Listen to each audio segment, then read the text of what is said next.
Good evening and welcome, everyone. The Council on Aging is very happy to be hosting a candidates night for the 2nd Hampden House District seat. I also want to welcome our candidates, Representative Brian Walsh. Did I say Walsh? God, I'm out of here. That's it. Representative Brian Ash and Allison Werder. Thank you. So this will not be a debate. Instead, our moderator will be asking questions that have been submitted ahead of time, as well as facilitating an open mic period for those of you in the audience who would like to ask some questions. First of all, I do want to say a special thanks to Don Mackey from East Long Meadows Cable Access Station in the back, who's recording this. He works 1,000,000 hours a week, and I am so glad he's here to do this. At least. I would now like to introduce our moderator. An award-winning journalist, Beth Ward has covered hundreds of stories and conducted thousands of interviews during her 28-plus-year career in television news. As an anchor and reporter in Washington, D.C. and in Springfield, she has covered everything from presidents in the Clinton White House to City Hall, from Capitol Hill to community events. Beth began her television news career as a producer for the morning news at WFSB TV3 in Hartford.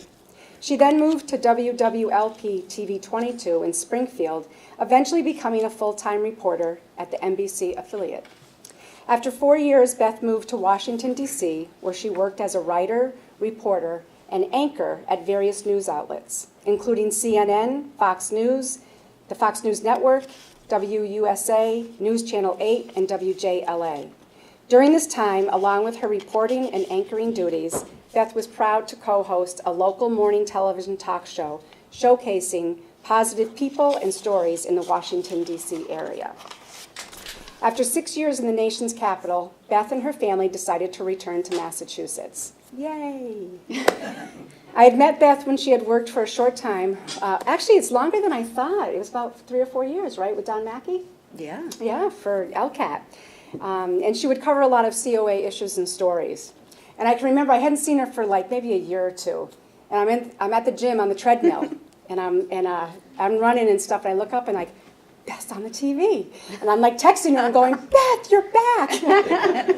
So for some of you who are closer to my age, I think all of you, I can speak on behalf of our generation. It was really good to see you back. Thank you. We watched a lot a few years ago.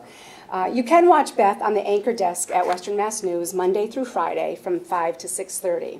She is also a reporter for WMN, and for the last 10 years, she has served as a host of As Schools Match Wits on WGBY Public Television. So candidates. She is used to asking questions of very bright students. So we expect outstanding responses. Beth and her husband reside in East Long Meadow with their 2 children, and Beth, I'm very happy to have you here. Thank you. Wow, you did your homework. Oh, wait, I got one more thing. Oh, my gosh. I would love your response to know how things went tonight, and if you have any suggestions. And the most important thing is, how did you find out about tonight's event? Because we always want to know how to get the word out and what is most effective. So enjoy. Okay, now Beth, you're good. Well, hello, everybody. Hello. She made me feel so important, and wow, you really did your homework. Thank you very much. Second rising. So thank you for coming out tonight. We really appreciate it. We feel this is so important for you to get to know the 2 candidates, and we invite you to ask your own questions. We're going to first ask our candidates to please introduce themselves, and then afterward I'm going to read a few of the questions that have been submitted prior to tonight, and then we're going to open it up for anyone who has questions. I'm sure they would be happy to answer any questions that you have this evening. So first, I'm going to start with Allison Werder. I'd like you to please, if you could, introduce yourself to everyone here, the challenger of our race today. And that reminds me, if I could ask everybody to silence your phones, that would be great. Appreciate that. If you wouldn't mind just saying hello and telling us about yourself, please. Makes sense. Okay, can you hear me? Yeah. First, thank you for having me. Thanks for moderating this, Beth. Thanks, Carolyn, for hosting it, and the Council of Aging. Thank you, Don, for filming it. Hopefully I won't regret being filmed later. But I am Allison Werder. I'm running for state representative of the 2nd Hampden District. A little bit about myself. I am a Longmeadow resident. I have been there about 5 years, and I have 2 young children in the school system, in grade school and middle school in Longmeadow, and my husband as well. I moved up here originally for a job. I became the president of Mass Live. So I like to say I moved here for a job. I stayed here because we love it here as a family. When that job moved back to New York, I decided I didn't want to move and I wanted to stay here. And as I thought about what I would do for my next chapter, this came to mind, running for office. I'd seen this before. My mom was a state senator. My father was an elected judge. So I guess I could say I have a little bit of politics and public service in my blood. And I think that I'm my background, both in media and professional, and 25 years in the private sector, having run organizations, balanced budgets, hired and fired, opened offices, are going to qualify me for this position. As far as we want to talk about, do I have 3 minutes to talk now? Is that the plan? Yep. Okay. Some of the things that I think I would like to do when elected, I'm running on a platform because I'm saying we deserve better. We deserve better from our elected officials. Better accountability, better action, better results. When I say better accountability, we deserve to have representatives who show up and vote on our behalf. When I say action, I say that we need people who are going to speak loudly for Western Massachusetts. We have different opportunities and different obstacles on this side of the state, and we all know it. I think we very often feel that we get the short end of the stick, and the reality is if you dig into the formulas, if you dig into the numbers, I'm a very analytical person, you'll see we do. Whether it's transportation, education, economic development, early childhood education, elder affairs, the funding formulas are stacked against us. They're stacked for urban areas and they're stacked for the eastern side of the state. So status quo, going along with Boston, will not change anything for Western Mass. They outvote us. They outrank us. So we have to be louder and firmer in our representation. And when I say results, we need to bring the money back here. For far too long, we sent too many of our dollars to Boston not to come back. A perfect example of that, and something I intend to focus on, MGM Springfield. It opened, whether you wanted a casino or not, it's here. And I think most of us can agree it opened pretty strong. Current estimates have it's going to be $80 to $100 million in annual revenue, tax revenue coming out of that. 25 cents on every dollar spent on gaming in that casino goes to state tax revenue. Where is that money being invested? Right now, it is going into the general funding formulas, education, transportation, economic development, which have for too long favored the eastern part of the state. That money is being spent here.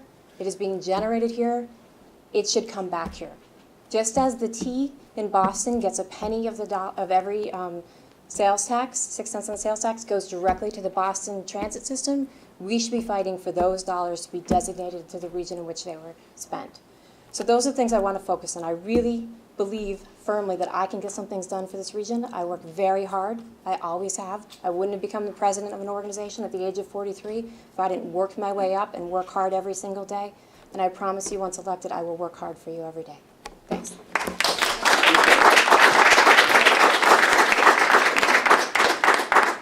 Thank you, Alison.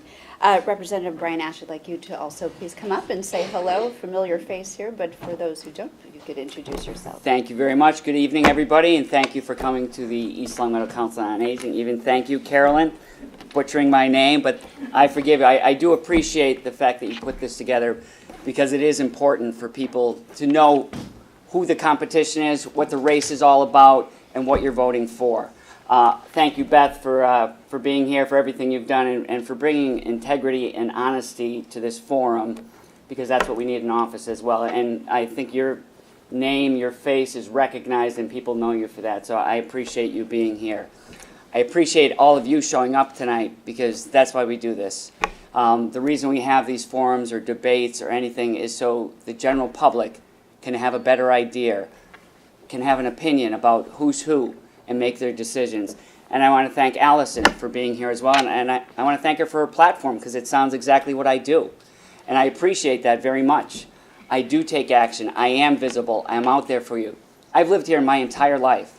I was born and raised in Springfield. I lived in East Longmeadow as a kid. I was in second grade at this used to be Pleasant View School for anybody who's lived in East Longmeadow. I had Mrs. Bradstreet here way back in the, way back.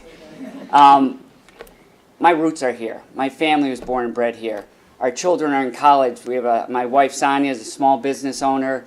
Our son Tiernan, our daughter Kira are both college students. I got into office because I care about people. I didn't do this for the money, for certainly. I didn't do it for the fame or the fortune. I did it because I appreciate what I have in life, and I want to make sure everybody else has a fair share. When we were children, our parents were divorced at an early age. We were on welfare. I don't share this a lot with people, but we were on welfare for a while. We had food stamps. There was times we didn't have food. There was times we didn't have heat in the house. And I never forgot that. And I'm blessed.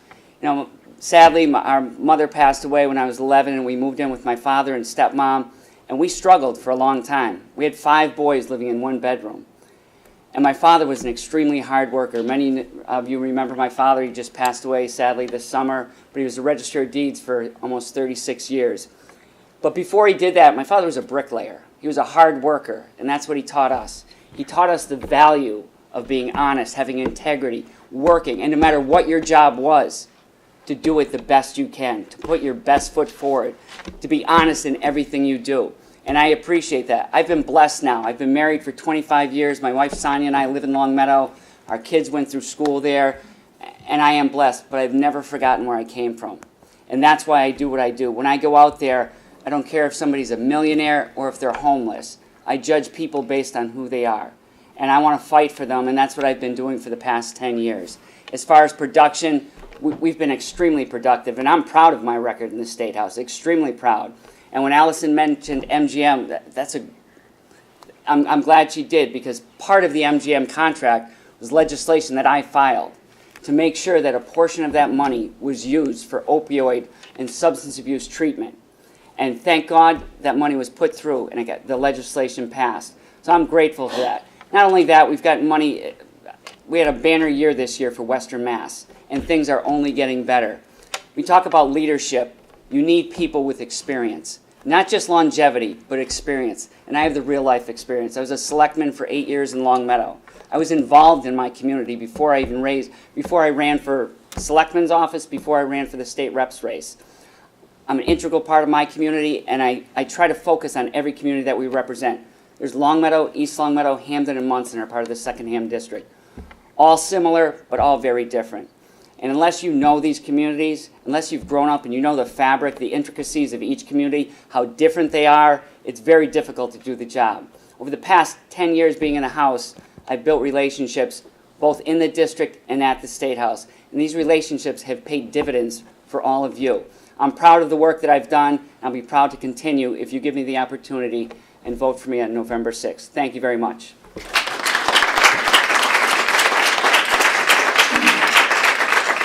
I just want to be clear. Thank you so much for introducing yourselves and saying hello to everyone. I want to check with Don Mackey with LCAT. When we are asking the questions, Don, are you okay with them remaining seated? My understanding was that they were going to speak from the podium, so that's the only place there's a microphone Okay. that I will be able to hear. Okay. So people at home watching won't hear them. Gotcha. Okay. So, Could it be good or bad? So I want to give kudos to LCAT and Don Mackey for being here. I don't think that people truly realize how many people do indeed watch LCAT. So there will be many, many, many more people who are going to see this replayed. So I want to start with some questions that have been submitted before this evening. And let's start at the beginning, which I think is something that so many of us have so many questions about, which is question 1 on the ballot. Question 1 is regarding patient to nurse limits. And we've all seen the commercials, and they're both very convincing on either side, very confusing if you don't know too much about the issue. So if I could ask each candidate to please explain question 1, which was the first question that was submitted to us, and your views on it. Allison, we started with you for the introduction, so Representative Ash, why don't we begin with you for this question? Thank you again, Beth. First, for those who don't know, question 1 is about patient safety, the nurses, and making sure there's enough, that nurses aren't overburdened by question 1. They want to make sure that they have enough nurses on staff to take care of the patient overload. I stand proudly with the nurses on this issue. And for a little background, this isn't a brand new issue. This is an issue that the nurses have been fighting for before the 10 years before I got in the House, and I've supported them since then. The nurses have done what they should. They fought and they tried to get the legislature to do something. They wanted the legislature to pass a law to do something to support them. And sadly, nothing was done. So the nurses did what any group or individual should do. They want to take it to the people. So now there's a referendum question, and Beth, you're 100% right. The way you see the advertisement, it's extremely confusing. And if you didn't know anything about that, depending on which commercial you saw on which day, might sway you. But at the end of the day, it's about patient safety, making sure we have enough staff to take care of the patients. If I have a loved one going in the hospital, I want to make sure that they're cared for. I don't want them to be sitting out in the hallway waiting. And I just want to say, too, that when you see some of the commercials, the vote no, it's extremely misleading. The fact of the matter is that if this does pass, it will come back to the legislature. And then it's our duty to look at this holistically and to make sure we make the right changes. It doesn't mean we have to abide by everything that's on this. Similar to the marijuana referendum that just went through 2 years ago. It's the legislature's responsibility to look at this and take the facts and do what is in everybody's best interest. The nurses have their point of view. The hospitals have their point of view. This isn't I don't dislike either side. I'm in favor of both. I support the hospitals and the nurses. But this is about making sure that the nurses get their voice heard. And if it is, then we will go back to the legislature. We'll make sure that we have both sides at the table so we can do what is right for everybody. To make sure at the end of the day, the most important thing is to make sure our patients are safe when they go to the hospitals. And I believe that the hospitals believe that, the nurses believe that. But unfortunately, they get an argument like this, and a lot of money is spent to persuade you on either side. The facts are that the nurses just want to have a fair share. They want to make sure they're not overburdened, they're not overworked, and that people that come into the hospitals or clinics, wherever they are, that they do get a fair shake, that they're not sitting out there, that they get the best possible care. Thank you. Ms. Werder, your turn. Okay, thank you. So this is a complicated issue. That is one thing we can agree on. I will say beyond that, this is an area where we disagree on this issue. One thing is my opponent last week said he is 100% in support of this initiative. I find that very hard to process because I think what we can all agree on, this is complicated. I mean, I think most people can see both sides of this issue. We all want nurses to be treated well. We all appreciate what an integral part they are to our hospitals and to our patient care. We don't want them overburdened or overworked. What I think we disagree on is this referendum the right solution? And I say no. The first part is I don't think government will run a hospital better than the nurses in hospitals on the floor. Maybe that's a Republican in me, but I don't think government comes in and makes things operate better and run more efficiently. But that's an opinion. Let's talk about some of the facts. The facts are, the only state that this has been done in is California. It's one state, and there is no proof. He said this is all about patient safety.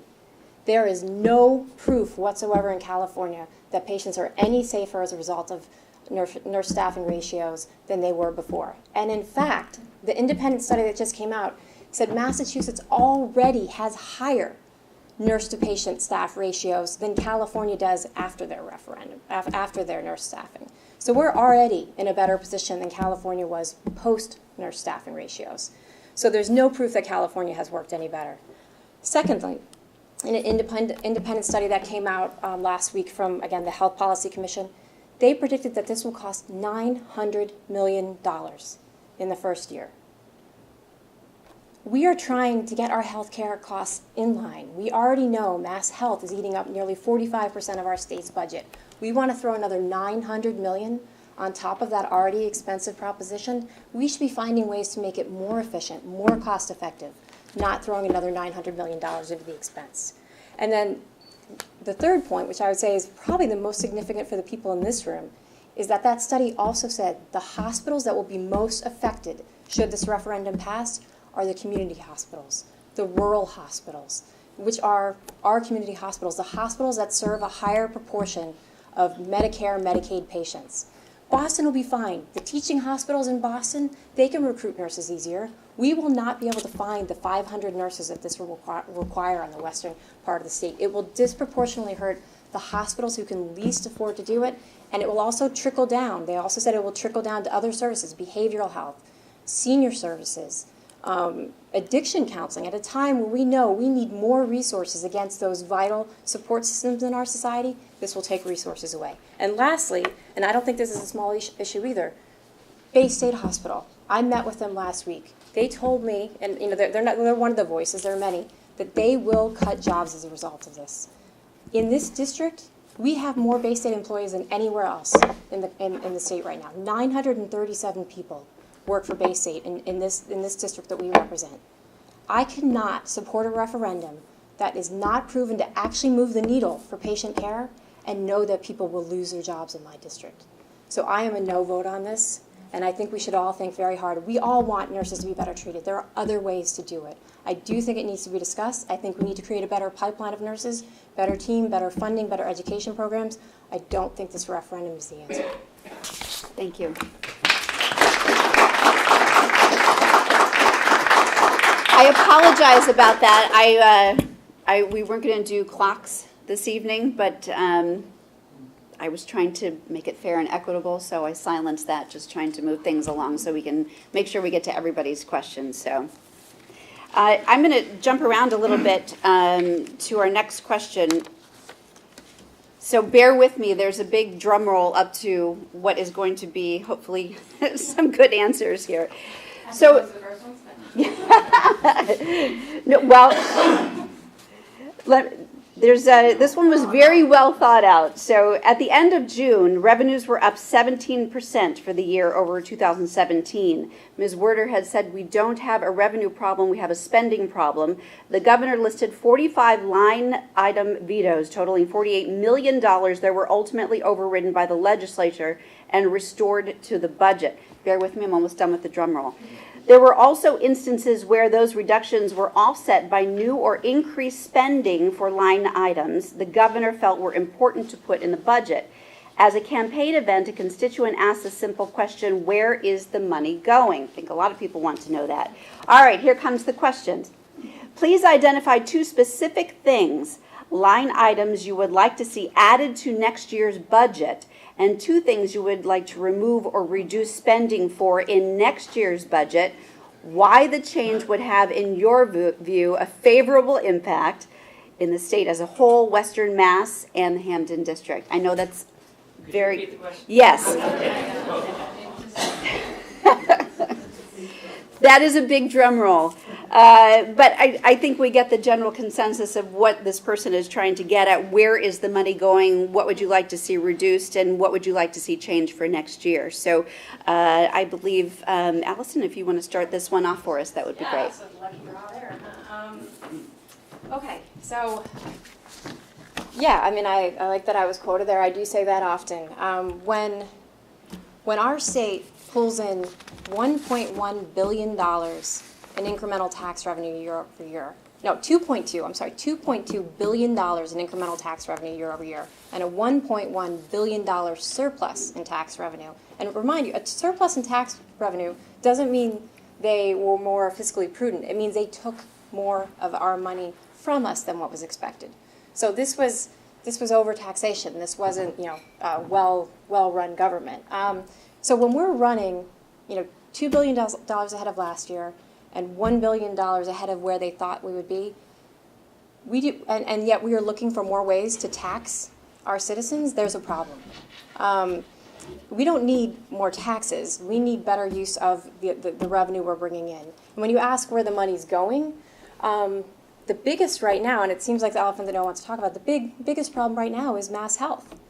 5 years ago, mass health care accounted for about 35% of our total budget. Next year, it will be nearly 45% of our budget. It is growing at a rate that is not sustainable. We have to get it. Well, I think we all have a reason to be proud of our Commonwealth, working to ensure everyone in the state. I think we're a role model for that. But we all know it's too expensive. It's not being run efficiently. We need more accountability, we need less red tape, and we need more fiscal responsibility, and our legislature has tried to deal with this on both the House and the Senate, and they couldn't come to agreement, so we're just continuing to spend against it, and the costs are continuing to snowball. So that is the biggest indicator of where this money is going right now, and something that needs to be brought under control as related to that. As far as spending cuts, where I would find the money, that's a good question. I think, related to that, EMAC, the assessment placed on businesses related to the healthcare, it's supposed to end at the end of this year. It should. I think that tax should come off the books. Not that a lot of taxes ever go away once they've been put out there, but it would be nice if the legislature and the governor actually did what they said they would do and get rid of that at the end of 2019. What else would I like to see cut? We've got to keep funding education, early childhood services. There are a lot of things. The reality is Massachusetts, unlike so many other states, really doesn't have to talk about cutting right now. The economy is so strong. When you can generate $1 to $2 billion more revenue a year on a strong economy, our governor's done a very good job of incentivizing businesses. A lot of people are moving to Massachusetts. That we are right now don't have to be cutting as much as we just have to be smarter about how we're spending what we have and not looking for more. We should be putting more away in the rainy day fund. There was a report that came out the other day that despite all this revenue, we're the 47th most fiscally at jeopardy state. We rank 47th in fiscal responsibility, that we can't weather another recession. So I think right now is a good time for us to be thinking about being fiscally responsibility and supporting our governor, frankly, in his efforts to trim the budget and cut some of that pork out of there. Thank you. Thank you. Representative Ash.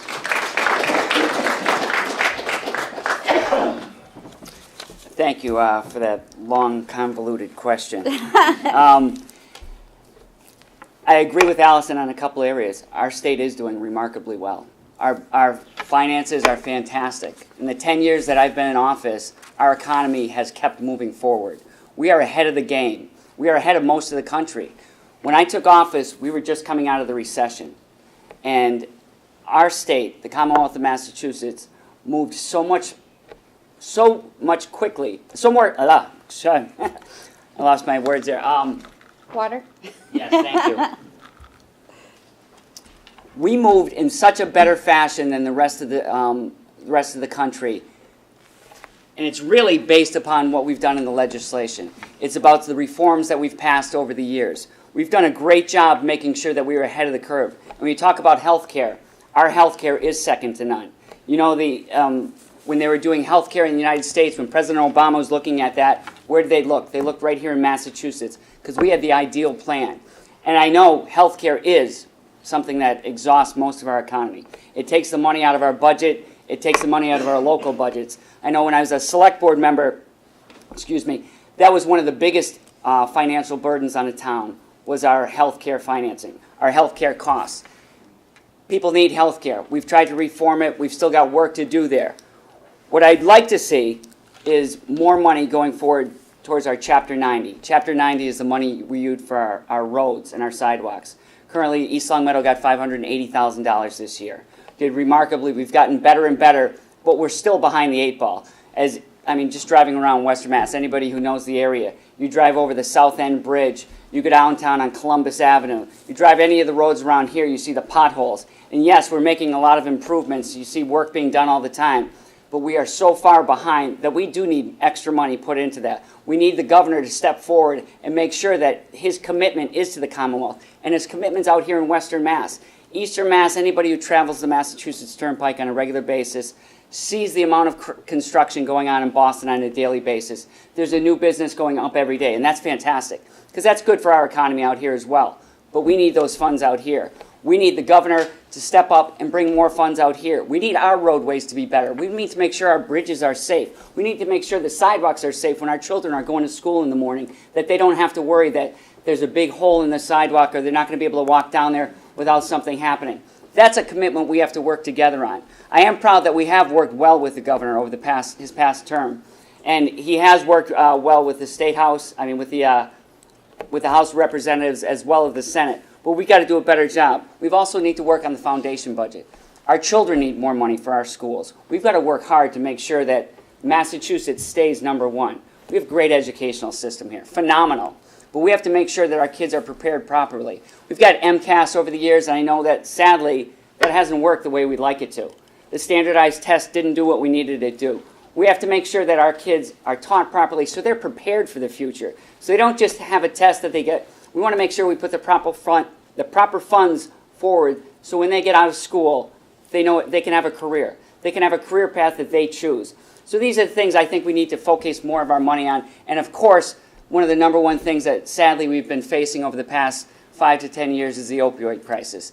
This isn't a new crisis. It's just new in the media. It's been brought to everybody's attention. This has been going on for a long time, but we have to do a better job as a society. It's not something you can just put money for. We can make a commitment financially, but we have to have a shift, a paradigm shift in our society, the way we look at that, the way we teach our students, our kids at a young age about the perils and to make sure that they've got a bright future ahead of them.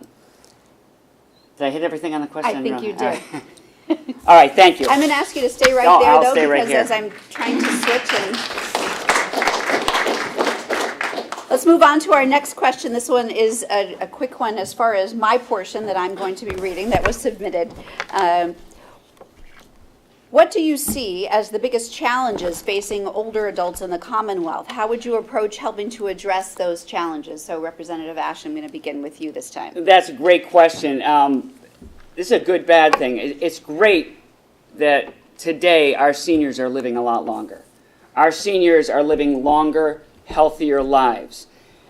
We've made such a shift even from the last 20, 30, 40 years, how long people are living. But with that comes so many new challenges. I'm proud being the vice chairman of the Committee on Elder Affairs to be able to work on issues like that. We're working on more assisted living, more areas like, we're blessed, Longmeadow, East Longmeadow, this region, we've got some great communities for our senior citizens to live in. But it's not affordable for everybody. We've got to make sure there's ample housing everywhere. People want to stay in their communities. I hear this from the seniors in Longmeadow, East Longmeadow, Hampden, and Munson. They want to stay in the communities that they lived in their whole lives. They were brought up here. They've worked here. They don't want to be forced out of their homes. They don't want to be forced out of their communities because they can't afford it. It's our job now to make sure we take care of the generation that has done so much for us. I think it really says a lot about a community or a society how you treat your seniors. If you can't treat your seniors with the utmost respect and dignity, what does that say about who we are as people? So it's been my commitment. That's why I'm so proud to be the Vice Chair of Elder Affairs, because I want to do everything we can to make sure our seniors have safe, healthy places to stay, that they have health care, that their medications are affordable, and they can get what they need.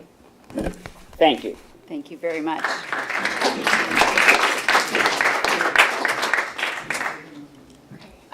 I just want to take a second before we go on to to go back to the spending real quick. I would just point out, when he asked if he answered the whole question, I would say he didn't, because he actually never did say what he would cut. If you think about, like a true someone who's approved every tax increase that's couple of. Okay, but I would just say that issue wasn't addressed. Yeah, and I'm trying to, as I know that Okay. people know that there's a Red Sox game, and people were asking me how long. So I know there is so much to talk about on each issue that we could spend hours here, and point well taken. Just trying to move things along and try to get to as many questions as we can. Just trying to answer the questions. I appreciate that very much. Thank you. So going to the senior issue.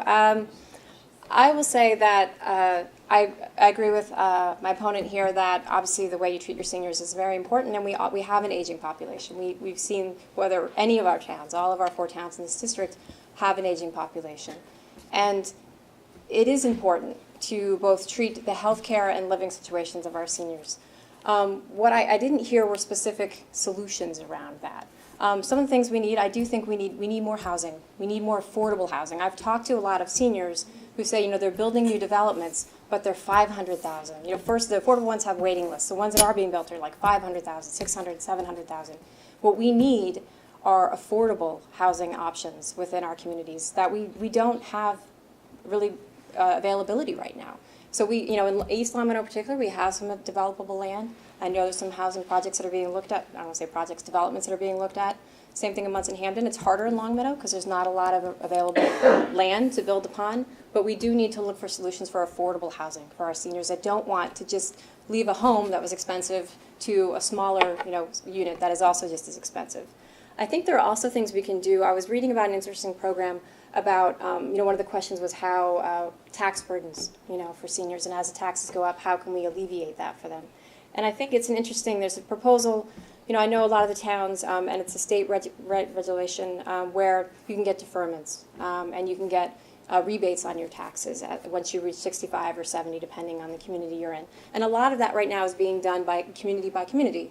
The municipalities have some jurisdiction as to what age that happens, how much the rebate is, and then some are offering deferrals, like you don't have to pay your real estate taxes as a senior, or you can defer them for future years. But there's an interesting proposal out there right now that the state is considering, and I know Governor Baker referenced it in his most recent debate, where seniors would have an opportunity to defer their real estate tax either for 1 year or going forward compounding. And what it would be is it's almost like a reverse mortgage, but it's not. It's put against the property value.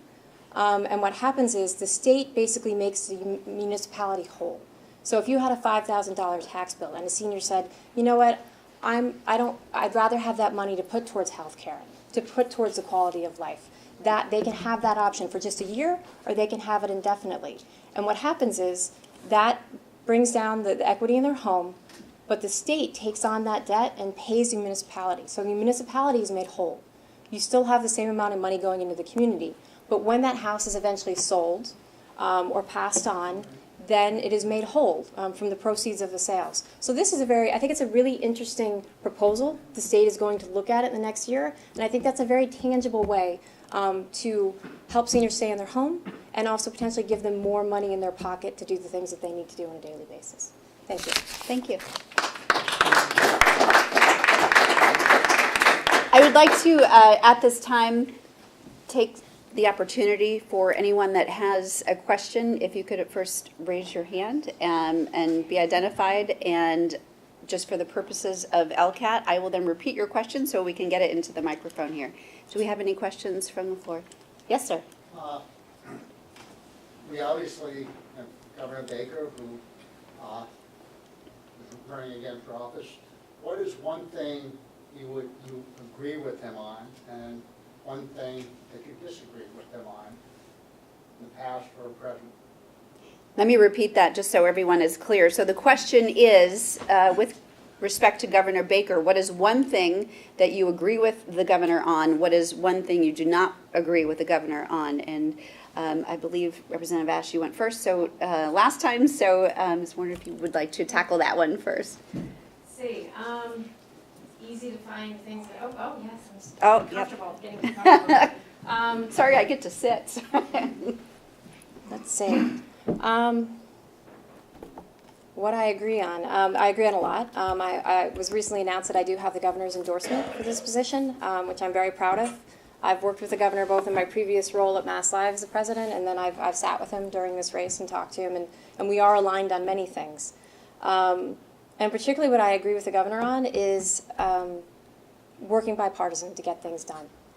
Trying to keep the noise of politics and the divisiveness out of the decision making. I believe we have a governor who really does want to get things done. Makes calculated decisions, and some people say he goes to one side or the other, or he's call him a rhino or whatever. But I think he's pragmatic. He knows what it's going to take to move this Commonwealth forward, and I think he's done a very good job for the last 4 years, and I hope he will get the chance to do it again for the next 4 years. Let's see, what I disagree with him on I find harder. I would say I disagree with his response last night on the deal issue. If you could say who you're going to vote for, it's probably a good idea. I heard something about that. Yeah, if you endorse someone, you probably should say you're going to vote for them. So I guess I would say I disagree with that, and I think he misspoke, and that's tough, and hopefully I won't be waking up tomorrow thinking that I misspoke tonight. So that's that. Thank you very much. Representative Ash? For agreeing with the governor, I agree with working in a bipartisan way. I think that is one thing we can commend the governor on, working with the House and the legislation. We do have a healthy relationship. That's why we've been able to get things accomplished. I also agree with the governor on the opioid crisis, as we talked about a few minutes ago. The commitment we need as a Commonwealth, as Western Mass, the entire state, what we need to do, put forth to make sure we have the resources necessary to battle the opioid crisis, whether that's the Section 25 beds that were funded for the Sheriff's Department that we recently used, that helps get people off the streets, helps give them the things that they really need. What I disagree with him on would be the East-West Rail.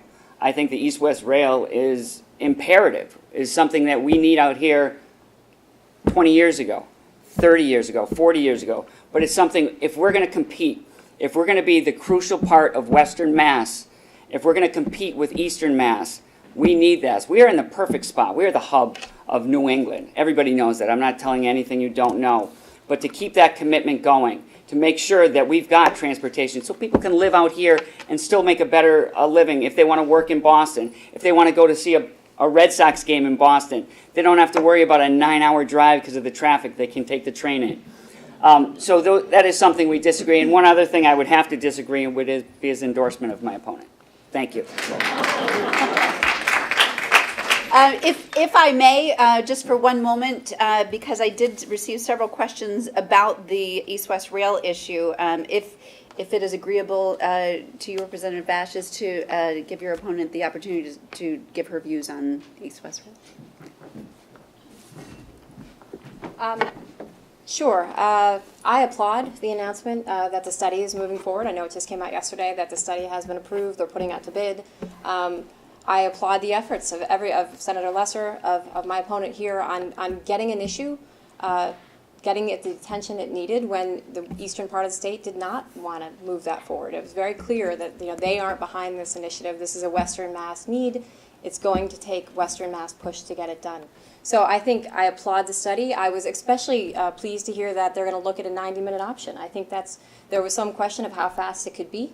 When you look at the cost benefit, I think it's imperative that it is 2 hours or less to get us there. If it gets much longer than that, you do start to get into non-commuter. Could you drive? Could you park and commute in from Worcester or other locations? So I agree. I think if that study shows that it's feasible to get us there in under 2 hours, I will absolutely support it. And the reality is I have, in a previous life, my prior years, 5 years of transportation planning experience. I worked on a large transportation project in Pennsylvania, a 100-mile highway project involving federal dollars, state dollars, environmental impact statements, eminent domain, public meetings.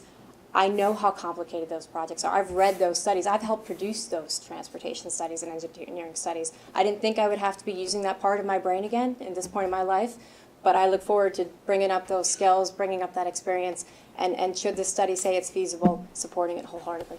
Thank you. I saw a hand up back in the, way back. I saw it with a, yep, go ahead.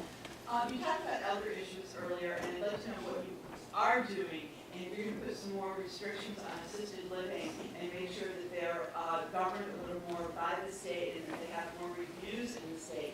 Because right now, the assisted living regs are like 31 pages long compared to the 70-something pages of nursing homes, and they don't have much state regulations, they don't have much monitoring from the state, etc. And there's a lot of abuse going on in assisted livings that isn't being reported by elder services, by elder affairs, and etc. And I have proof right here in my phone. I just lost my mother 2 weeks ago because of it. And I'd really like to know what's going to be done to make things more stringent with the regs for assisted living and how you feel on that. I'm going to try to boil that down so that everybody at home who's going to watch this says very emotional. Woman lost her mother a couple of weeks ago, wants to know what form of restrictions do you think need to be placed on assisted living and how can we make it better? It's a perfect example. A facility right here in East Long Meadow in August lost their certification for a very brief period of time, and I don't think the residents in the facility's families even knew it, and I don't think the town or anyone knows that one of the residents was missing. They walked out the front door. So again, the question is, The unit that the resident was in had not been secure for the past 3 years, and it was supposed to be. And they had previously a warning from Elder Affairs, but Elder Affairs hadn't been in 3 years to check on it. so a lot of issues to cover with that, and I know that, again, we could do a whole segment on this alone, but if I could ask each of you to briefly tell us what you feel about assisted living and any restrictions that you think need to be either heightened or what we can do to make it safer and better for our community. Absolutely. First and foremost, my sincerest condolences. I'm very sorry for your loss. As many of you know, I think you mentioned in your question, there was an auditor's report that just came out about elder abuse. First and foremost, it's our responsibility to go through that auditor's report with a fine-tooth comb, find out the realities in there, find out what is going on. Second, when you say elder affairs, there's two different things. I serve on the Elder Affairs Committee in the House of Representatives, but there's also the Elder Affairs Committee under the Governor Baker administration where this falls under.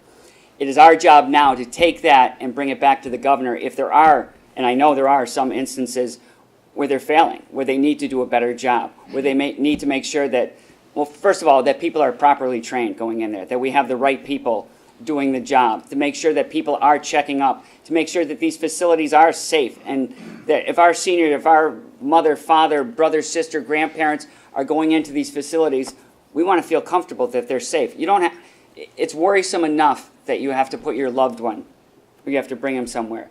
You don't want to worry on top of that, that something might happen to them, that they might wander off, or God forbid, something else. So it's our job now as a legislature, after getting that report, to go through it again with a fine-tooth comb, find out what is going on there, where we need to make corrections, and bring it back to the governor and say, this is what the Elder Affairs Committee needs to do. This is what the Elder Affairs Administrator needs to do immediately to correct this. Thanks. Thank you. Ms. Werner? I will echo the sentiment. I'm very sorry to hear about your mother. I know that was very difficult. I am not an expert on elder affairs, but I have been doing some research on this, and particularly I think one of the biggest problems that we see, and it's somewhat related to the report that just came out, is there is a lack of transparency in our elder care services right now. You mentioned violations, fines, being closed. Massachusetts is one of the least restrictive and least reporting states on elder care issues. So if a facility is fined, if a facility is closed, if a facility gets restrictions placed on it, other states have requirements that is reported, that there is a searchable database where people can know, A, when they're selecting a facility for their loved one, what the history is there. It's not hard to research it. It's in a searchable database, and it has to, and some states have it being updated as much as every month to have that updated, so you would know before you ever put your loved one into a facility what their record is, if there have been abuses, if there have been violations, if there have been fines. Massachusetts does not have that. We do not have a searchable database, and we do not have anything that is updated. I think I should know it was updated like yearly or something, that it's even updated as a process, but it is not publicly available information in a searchable format. So I think if people were held, you can't hold them accountable until you know what's happening. And I think the fact that it goes unreported, undiscoverable, allows it to get away, facilities to get away with it much more than they should. And I think that is something that the legislature can tackle. They can tighten those rules. They can make it more transparent. They can let people be more informed both when they're placing them and when their loved ones are in a facility as to what that care is and what may be going on in that facility. Thank you. Thank you. I'm going to ask you, Ms. Ward, if you would want to sure. just, Yep. since you're up next in the essence of time. Yep. Do I have another question? I saw another. Yes, sir. My name is Don Flannery, and I'm running for state representative, and it covers Ward 1 in East Long Meadow here. I remember, I wonder how many people here remember several years ago that the legislature voted themselves a raise in pay. And there was a big hue and cry, and they said that they would never do it again, that they had tied their pay to a cost of living index, and that their pay would float with that index. Well, last January, there were 9 representatives who didn't vote for their pay raise, but Angelo Cupola wasn't one of them. He voted for his own pay raise. And not only that. Sir, I'm going to have to ask you to gear your questions toward the candidates here today. Okay. I know that you're running for another office, but if there's a question that you have for these two candidates regarding this question, Okay. if we could get to that. Okay. Yeah. So the question is, who is the employer and who are the employees? I think the voters are the employers, and the legislature works for the employers, so they are the employees. Do you think that employees should vote themselves a pay raise? Okay, I will boil that down. The question is, do you think that employees should vote themselves a pay raise? No, I do not, actually. And I've run a business, and I know that that probably would not have ended well for Mass Live if I had allowed my employees to vote their own pay raise. And I will say that I, as an employee and a president, never got a 40% pay raise in my life, working in the private sector for 30 years. And thank you for running. Thanks for the question. I think it's a very important issue and one that's very relevant. In January of last year, our legislature voted themselves a 40% pay raise. And whether you want to argue the case of whether they, deserve more money, whether they're underpaid, whether we need to pay legislators more to get good candidates, I think those are all open for debate and open for discussion. But what is not is the manner in which this was done. There was no public comment. There was no public input. It was jammed down the throat of the legislature, the very first vote of the new season in 2017. They think voters have short memories, and we don't. You should all remember that they did this first legislative action of the last time they were elected, thinking that we would forget the next time this came up. And then they declared it emergency funds so they could get it right away. It's not that they got the raise, it's the way that it was done, and that we had no voice, no opinion. It was wrong, and it should not have happened. And I promise I will never vote myself a 40% pay raise in the legislature. I couldn't have stopped it then, but I wouldn't have voted for it, as my opponent did. Thank you. Thank you. Representative Ash? Donald, thank you for your ever so thoughtful question. You are the greatest. I'm so glad you brought this up because here are the facts. We did not vote ourselves a pay raise. The fact of the matter is our salaries are based on the Consumer Price Index. 10 years that I've been in office, 10 years, my salary has gone up 2%. That's a total, 2%. So my opponent is being a little disingenuous, which means she either did not do her homework, which shame on her, or she is not telling the truth. You decide. The fact of the matter is that this was done after a 2-year study, an independent 2-year study across the nation at all commonwealths, all the states across the nation, to look at and it's not just the House of Representatives, the Senate, it's the governor, the Attorney General's office, and found out that Massachusetts was in the lower 25%. The pay raises that happened were for the governor, the lieutenant governor, the Speaker of the House, the Senate President, the Attorney General, those positions. My salary did not go up because we cannot vote a salary increase for ourselves. And the raises they got, there's never a good time for anybody to get a raise. Let's face it, there's never a good time to go to ask anybody for a raise. But the fact of the matter is, it's not right when a new attorney coming out of law school is making more than the Attorney General. It's not right when a superintendent of a school around here is making more than the Speaker of the House. They deserve every penny they get. The only change for my salary, the money that I get, is our expense account. It used to be a per diem every time we would travel. Depending on where you lived in the state, you would get a certain amount of money. The further away you lived, the more money you would get every time you went in. It wasn't very transparent. Nobody knew who was putting in what. It was difficult to budget. They changed that. We also had an office expense of $7,200 a year to help pay for office expenses, your paper, all the things that we use every day. Anybody now that lives over 50 miles away gets $20,000 as your expense account. That's it. That's the whole truth and nothing but the truth. It entirely, for me, went up $6,000. So I wasn't a math major, but I'm pretty sure that wasn't 40%. I'm sure it wasn't even 4%.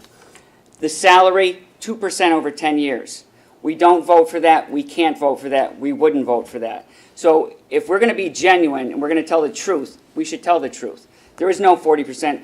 Unfortunately, my opponent was taking her facts from Mass Fiscal Alliance, an extreme right-wing Donald Trump group. And if that's where you want to align yourself, that's fine. But it's not the truth. And you can look these facts up. These are all right out there in the open.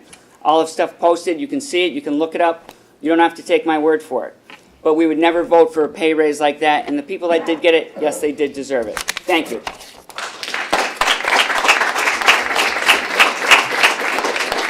you're chomping at the bit to respond to that, and if you're agreeable, I would invite anyone to say after, and you know how to. We can say after. I say.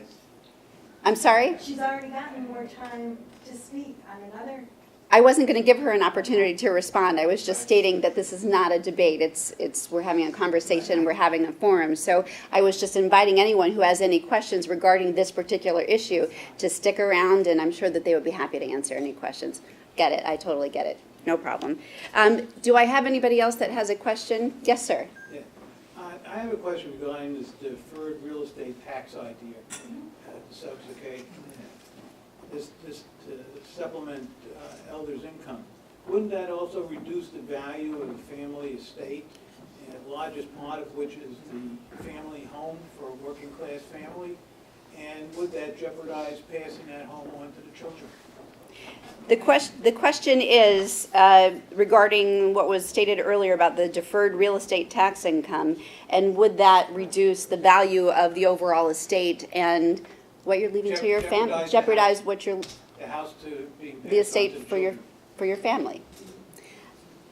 And I think you went first last time, so, and I'm trying to keep the time.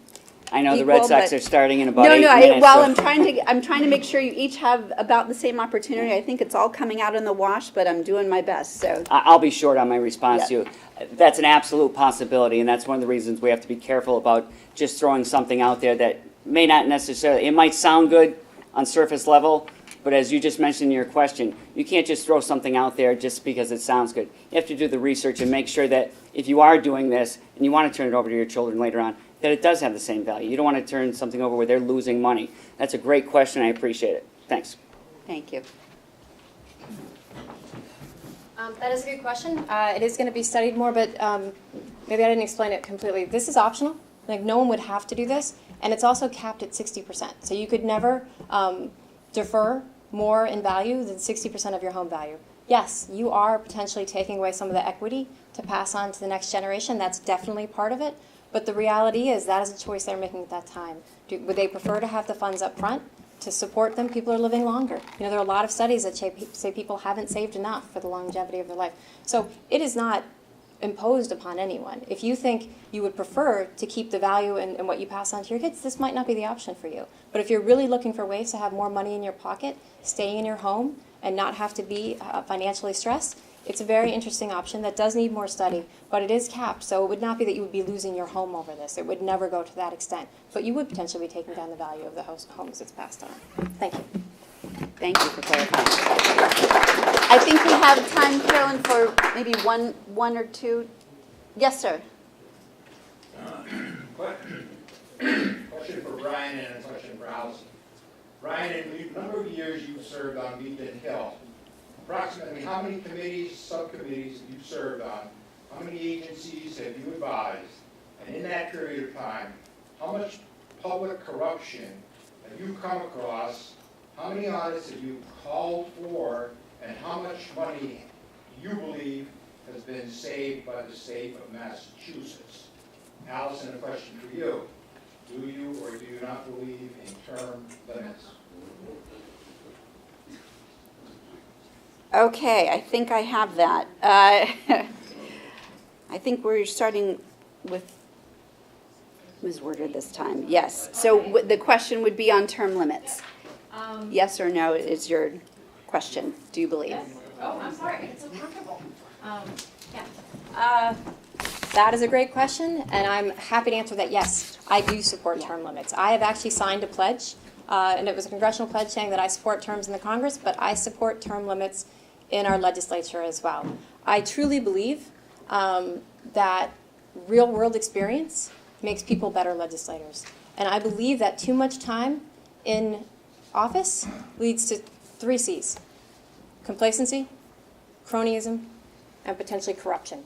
And we've seen all 3 at our State House in the last decade. We've had 2 senior Senate leaders indicted. We've had people that have, all sorts of fraud and things that have gone on. So I do support term limits, and I would actually take it a step further. What I think should be proposed, and it was actually done back in the 90s, I think term limits should be put up for referendum. If you think about all the things that are referendum right now, the confusing issues, yes means no, no means yes, pegging it to the income, increases, This is a very cut and dry one, and this is one where the people, you can't count on the legislator to vote themselves out of a job. We're crazy if we think they're ever going to do that. But put it to referendum. Let the people decide. Let people decide if they think that indefinite terms, if it's good enough for the president, it should be good enough for our legislature. So I do support term limits, and I'm saying that here. I will go in there and I will live it. Thank you. Thank you. Because this was a two-part question, and we're going to try to get through these last ones quickly, but I want to give you the opportunity, Representative Ash, to answer the question about term limits. I do not believe we need term limits. We already have them. They're called elections. We need people to get out and vote. That's our duty. That's our right. And the legislature shouldn't be different than any other business, corporation. It shouldn't be a crime to stay in there for more than 2 years, 4 years, 6 years, 8 years. If you're doing a good job, you should stay in there. If we had term limits, where would Senator John McCain have been? We wouldn't have great leaders like that. Where would our own Congressman Neal? Where would your father, who was 30 years as an elected judge? Your mother, 16 years as a state senator. If there were term limits, they wouldn't have served. So it's a little hypocritical to say you're for term limits when we see that you've had people in your own family that have served a long period of time. Our Constitution built this so we could have elections, so people could have fair and open elections. If someone's doing a good job, they should be reelected. If they're not doing a good job, they should not be reelected. I'm proud of the time that I've been in the House of Representatives. I'm proud of the 10 years that I've served here. And if I'm blessed and if you think I deserve another 2 years, I'd be honored to serve them.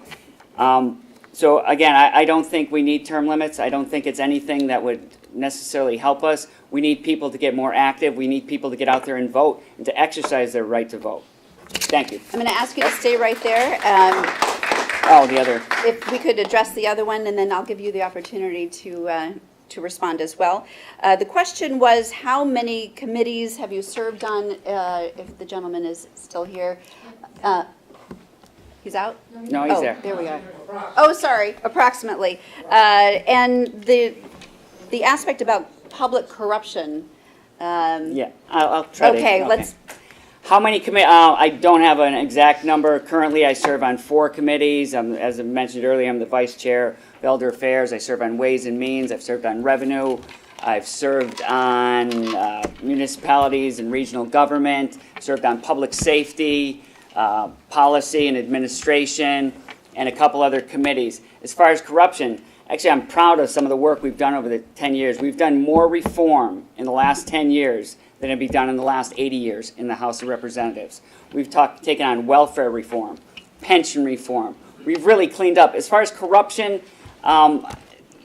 you see corruption in different areas, but through the State House, we really haven't seen a lot of corruptions. There's individuals who have gotten in trouble, and that happens to any company or any large organization. There will be individuals that unfortunately taint the rest of them. But as far as corruption, there's no sweeping corruption going on. We've done a pretty good job of making sure that we have regulations and policies in place that people or organizations can't get away with anything. We have watchdogs everywhere now. It's a lot more difficult for any group or individual to do anything these days because there are so many watchdogs. There are so many people and groups watching to make sure that we're not being fleeced. And that's our job as legislators, to make sure that the general public aren't getting fleeced by whether it's a government agency or whether it's just a scam artist in general. So as far as amount of money saved, that would be almost impossible to put an exact figure on something because we've stopped certain things through our reform, but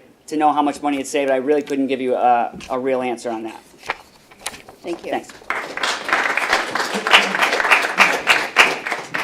I know you've spoken about your past, and while it hasn't been as a representative, I'd like to, if you could please address the aspect of corruption and some of the points that Representative Ash. Well, I guess I'll talk about some of the committees I serve on. They may not be legislative committees, Great. but they're committees nonetheless, Great. and then I'll deal with the other side of that.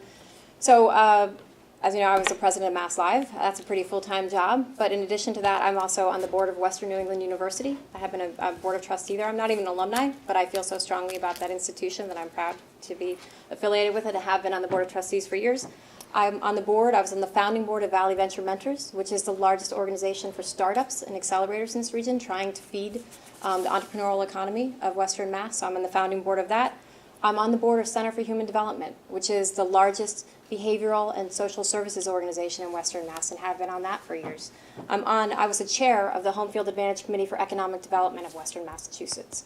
So, and I was also on the selection committee for the principal of my kid's school just this last year. So in addition to holding down a full-time job and hiring 64 people at Mass Live, building an office, expanding into Boston and Worcester, I've been very involved in my communities and very engaged in all of the committees and organizations that I choose to support. As far as corruption and commitment at the State House, and I will say that, you know, I would beg to differ a little bit with my opponent here, that it is not transparent. It is not, the light is not shining on what is going on in the State House. If you look online and see where Massachusetts ranks in transparency, it is very near the bottom. We have one of the least transparent state governments in the nation. They do not hold themselves to sunshine laws. Every municipality in town is required to adhere to the sunshine laws. That means open meetings. That means a record. That means open information on who's meeting and what they're talking about. Massachusetts legislature has exempted themselves from that. There's currently a committee that was supposed to figure it out last year and make a recommendation. They punted it to this year. So hopefully at the end of this year, we'll hear what the committee has to say about whether they're going to hold themselves up to sunshine laws. So I think, you know, it is not transparent. We could do much, much better. People need to show up. People need to vote. And it's very hard to see whether they're doing that. As I say, our opponent here has the 5th worst attendance record in the House. Missed 66 votes last year. He missed the millionaire's tax vote. He missed the budget overrides. But you wouldn't know that because our government is not transparent right now, and it should be. Thank you.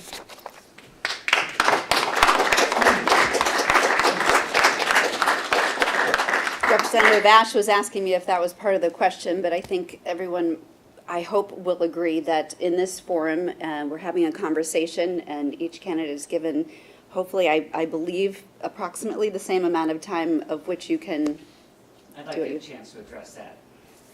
Carol, You did give her a chance to address. You did give Allison a chance to address one of my responses. Thank you. I would like to address the, we just talked about transparency. We're very transparent in the government, but I'm more concerned, again, with her being disingenuous about my voting record. 10 years in the House of Representatives, 10 years, I have missed 3 days. 3 days. 2 of those days are when my father passed away for his funeral and his wake. So I apologize for missing that, but to me, that was more important. One other day that I missed, I was at a national conference for cybersecurity for seniors, and we had 66 votes. So if you want to twist the truth around and make it look I missed, it was 1 day's worth of votes in 10 years. So if that's a bad voting record, I apologize, and I shouldn't be moving forward. But I think anybody would agree that 3 days over 10 years and the excuses, I believe, are pretty valid. Thank you. Well, I promised that I would keep this to about an hour. We've gone about 2 minutes or 3 minutes over that, so I thank you for coming tonight. And I also want to take this opportunity to thank both of our candidates for, I think, a great conversation. And thank everyone for coming. I'd like to thank also Carolyn Brennan. No closing remarks? I'd like to also thank LCAT and Don Mackey for covering this, and I invite anybody to ask any questions. That's what we're here for. Thank you very much.